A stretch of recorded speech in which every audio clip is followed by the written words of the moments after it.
So, hello, namaste, Julie, Sarah, Brian, Cran. Yeah.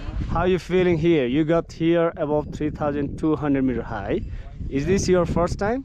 Yes, First time first here. time. How you feeling? Fantastic. Oh, wow. So what do you think? Look at the view. Who could Look at the view here. Yeah, So what do you think?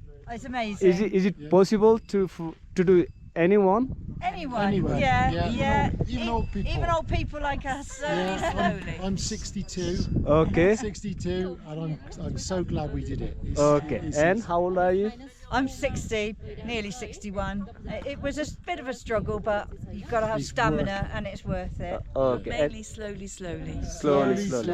Bistare. Yeah, and this is the highest we've ever been. Oh, okay. 3,210 meters. Yeah. You are not feeling anything, means like headache, vomiting, nothing, right? Take it slowly. So slowly. It's take it cold. slowly. Yeah, So follow the mountain rules. yeah. So if you follow the mountain rules, Yeah. so anyone can do it, right? Yes. Yeah. Yeah. So look at the view. Dhaulagiri, Annapurna, Fishtail. So these guys, if these guys can do it, so everyone can do it, right? Yeah. Yeah. But we've had a very good guide. Yeah. Oh. Good guide. Fantastic guide. Yeah. Thank you so much. You made it. Congratulations again. Well done.